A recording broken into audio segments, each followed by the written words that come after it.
Well, good afternoon. This is the Lazy Fish Keeper. This is my 75-gallon freshwater aquarium.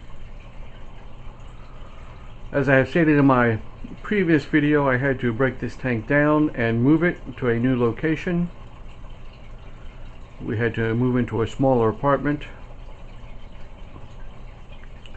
And so this is the result of the reassembly of the tank.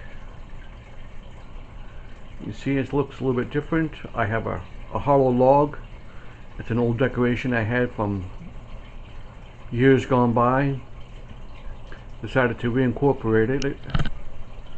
I put in a base layer of gravel, and then I put in some more pool filter sand, since that seemed to do so well.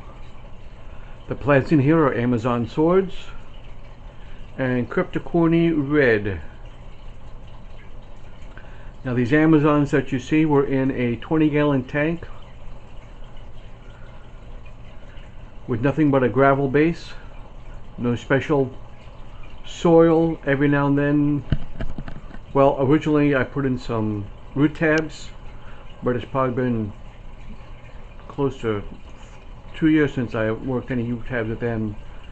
The growth is based on all the detritus that has floated to the bottom of the tank.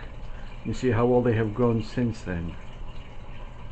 The Cryptocorny seems to be doing quite well. I understand that when you move this stuff, it has a tendency to die back and then come back. So, but it seems to be doing well. Again, we're using a sand substrate.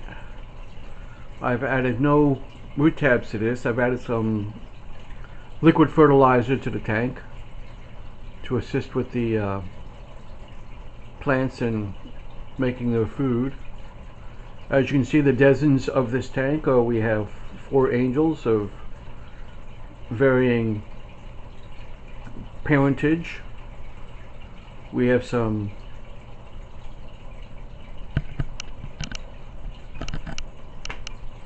catfish, Cory catfish, several different varieties.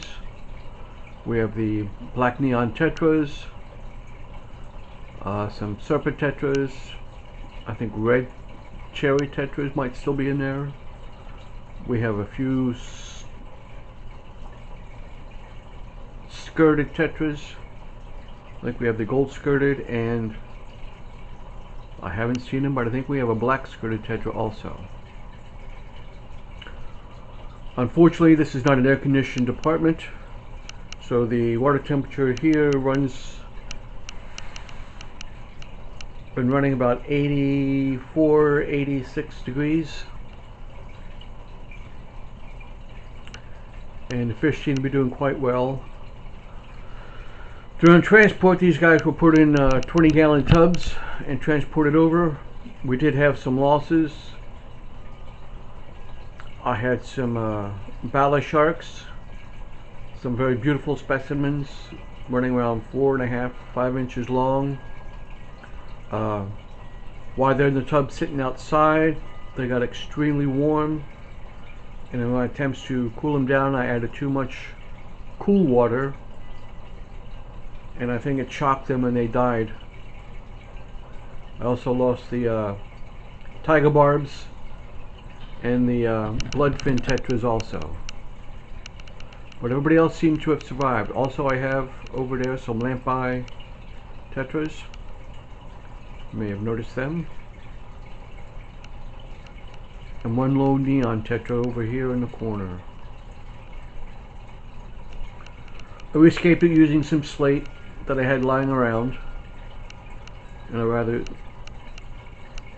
strange way. I tried to use them as barriers to keep the sand from shifting down. I kind of like the layered effect, almost a hill type quality to it. We're running on to 4 minutes. Let me see if we can't come in a little bit and pan across. Get a little close up of the fish.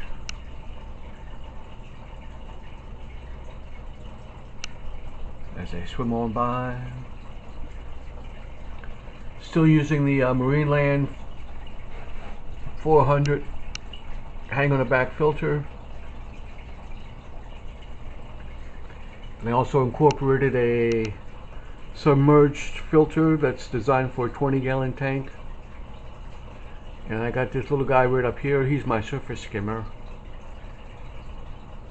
He's a filter designed for like a 5 to 10 gallon tank, but he does a fine job skimming the surface.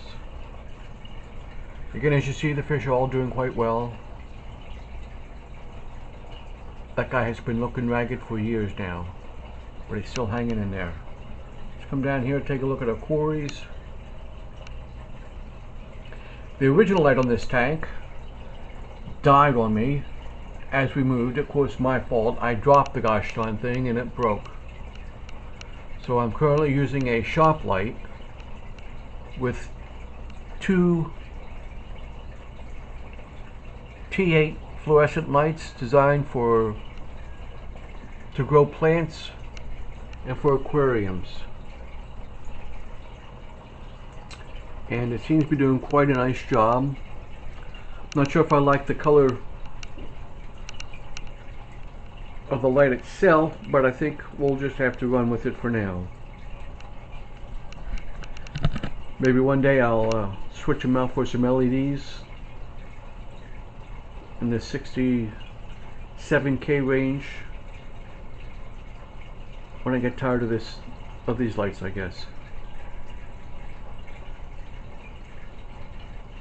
I see we're running on to 7 minutes.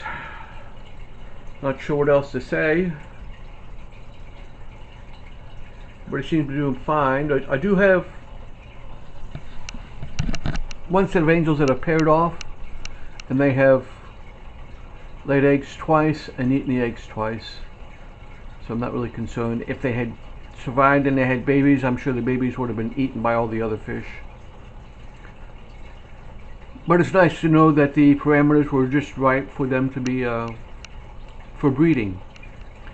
And again, the water temperature here is just probably perfect for these angels in the mid-80s. And somewhere in here also is a netherite racer snail. It also survived the transport. I did throw some crushed coral in the back there just for him or her, whatever one it is. And it appears I might have another kind of snail sitting up here.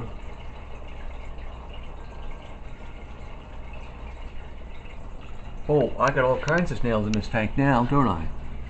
I just now noticed them. These are trumpet snails. Now the neat thing about these guys is they'll burrow in the sand,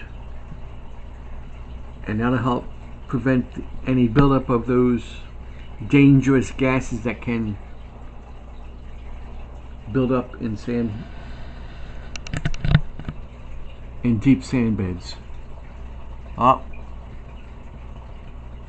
I'm going to call this a day. It looks like my battery's running low. We'll talk at you all later.